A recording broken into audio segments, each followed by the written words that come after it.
So, hello mga kaibon. So, nandito na naman tayo sa aking aviary. So, may share na naman po ako sa inyo about sa going light. Marami kasing cause yan ng going light. So, ang unahin natin mga kaibon, yung nagtatae at may sipon. Ang nag-going light natin mga kaibon. So, ayan, kapag ganun mangyayari, nag-going light o kahit na hindi, yun kasi ang cause ng kadalasan. Mas lalo kapag tag-init, tapos siksikan sila sa cage. Kung overcrowded yung mga cage nyo, kailangan yan i-monitor nyo. Kasi halos kadalasan kasi yung cause nun ay init.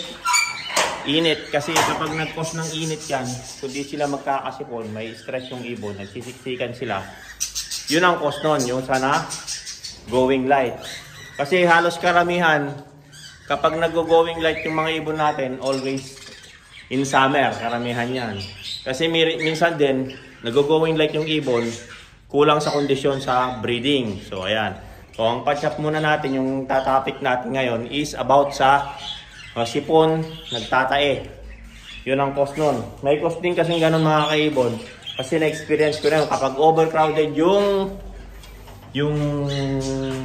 flight mo, asahan mo na ganun mangyayari.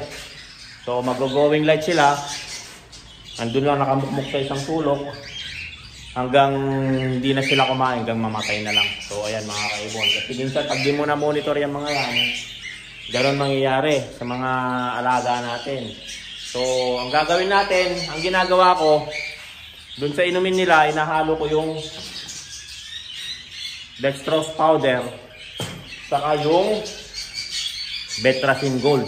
So, ayan yung antibiotic nila.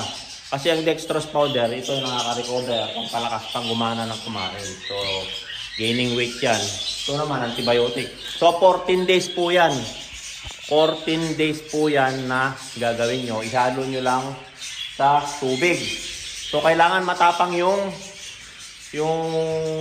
Betracin Gold, mga kaibon. 14 days po yan. Basta yan po yung ginagawa ko. Hindi ko alam yung sa iba.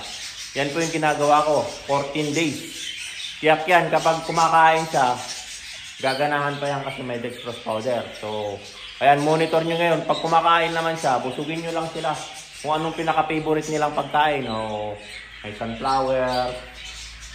Pag ganun mga nag-going light, kailangan yan. Additional sa pagkain pala, i-additional po. Yung sunflower, yan, gustong-gusto nila.